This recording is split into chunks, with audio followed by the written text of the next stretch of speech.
और इस परहित के स्थान पर राम वनवास कब हुआ? जब कैकेयी के जीवन में मंथरा ने स्वार्थ की भावना प्रकट कर दी। भरत तुम्हारे बेटे हैं, राम तो तुम्हारे सौत के बेटे हैं, क्या सौत सौत को सुख दे सकती है? बस ये अपने पराये का भेद उत्पन्न कर दिया और उसका परिणाम यही हुआ कि मानो कैकेयी को यह पाठ पढ़ाया मंथरा ने कि तुम केवल अपने लिए सुख ही मत मांगो, मेरे बेटे को राज्य मिले। दूसरा वरदान अवश्य मांगना, क्या कि राम को वन दिया जाए। क्यों? ये दो वरदान की क्या आवश्यकता? झगड़ा तो राज्य को लेकर के हो सकता था। क्या कहती है मंथरा, अरे क्या आनंद है, आप एक राज्य पाकर के क्यों प्रसन्न होती? सौत से बदला भी तो लेना चाहिए। ये वृत्ति जो है, हमें सुख होने से क्या होगा, हमें लाभ होने से क्या होगा जब तक दूसरे को घाटा न हो जाए, जब तक दूसरा हानि न हो जाए। इसलिए अपने बेटे को राज्य और दूसरे के बेटे को वनवास, देव ले सब सवत हुलासू। कौशल्या बड़ी मगन हो रही है, मेरे बेटे को राज्य मिलने वाला है, तुम आज जब मांगो दोगी तो सारा षड्यंत्र, सारा सुख भूल जाएगा। यह जो वृत्ति है, ये क्या है? जैसे रोग होने पर व्यक्ति को प्रसन्न नहीं होना चाहिए, अगर दूसरे का सुख देख करके जलन होने लगे तो समझ लीजिए आपको मन का रोग हो गया। और वो मन का रोग कौन सा है? पर सुख देख जलन सोई छाई। दूसरे का सुख देख करके जब जलन हो तो समझ लीजिए मन का राजक्षमा, मन की टीवी हो गई। राजक्षमा होने पर व्यक्ति प्रसन्न थोड़ी हो सकता। व्यक्ति होगा तो उसने अपने जीवन को मानो राजक्षमा से संतुष्ट बना लिया। और यही आपने देखा, कैकेयी जी ने मंथरा ने सोचा कि राम को पीड़ा पहुंचावे, राम को कष्ट पहुंचावे। कह दिया कि मैंने दो वरदान मांगे हैं, तुम्हें मैंने मांगा वन और अपने पुत्र भरत के लिए मांगा राज्य। पर श्री राम को दुख क्यों नहीं हुआ? वो तो ईश्वर है, उनके लिए राज्य क्या था? लेकिन वही पारस पत्थर था ना, मुझे राज्य नहीं मिला, भरत को राज्य मिल रहा है। भगवान राम ने तुरंत कहा, वाह वाह, धन्य हो गया मैं। क्यों? बोले लाभ ही लाभ, मुनिगण मिलन विशेष बन, सबई भांति हित मोर।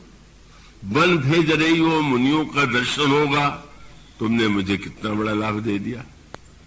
मुनिगण मिलन विशेष बन, सबई भांति हित मोर, और तेहि मह पितु आयस।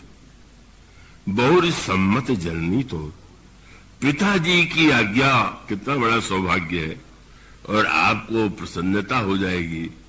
कोई कह सकता है सब तो होगा, पर राज्य तो भरत को मिलेगा। उनका भरत कौन है? ये लगे कि कौशल्या कैकेयी हमारी विमाता है, सौतिया डाह के कारण उन्होंने राज्य मांगा है। नहीं नहीं, बोले वाह वाह, भरत प्राण प्रिय पावे राजू। भरत को राज्य मिलना तो मेरे प्राण, भरत तो इतना मेरा, उससे बढ़ के मेरी प्रसन्नता क्या होगी? ये इस कबहू का दुख सबका रहित था कि भरत को राज्य मिल रहा है तो मुझे ही तो राज्य मिल रहा है। किसी ने श्री राम से कहा कि प्रभु, छोटा भाई राजा बन जाए और बड़ा भाई न बने, कैसा उल्टा लगेगा? प्रभु ने कहा, उल्टा?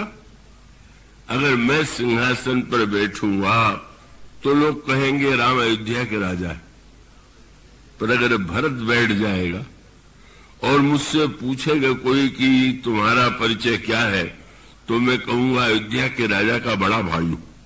अरे राजा होना अच्छा कि राजा का बड़ा भाई होना अच्छा? बड़ा लाभ होने जा रहा है और ऊंचा पद मुझे मिल रहा। व्याख्या ही तो है आनंद लेने की।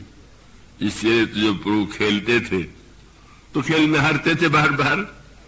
और जब गोस्वामी जी कहते हैं कि चारों ओर से नारा लगने लगा, एक कहे भाई हार रामजू की, एक कहे भैया भरत जय, एक ने कहा, नारा लगने लगा, भरत भैया विजयी हो गए।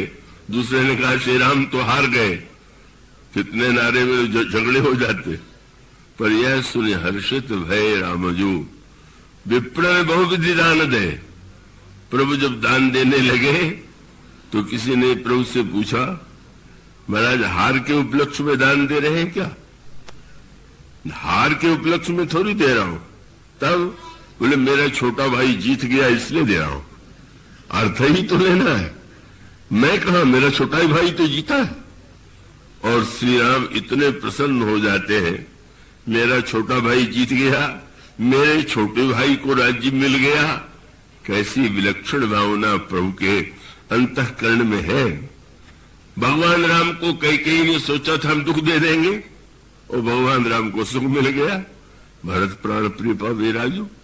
मनुष्य का अभिप्राय यह है कि आपका सुख दूसरों का दुख न बन जाए। दूसरों का सुख, दूसरों का हित आपका भी स्वार्थ है, आपका भी सुख है।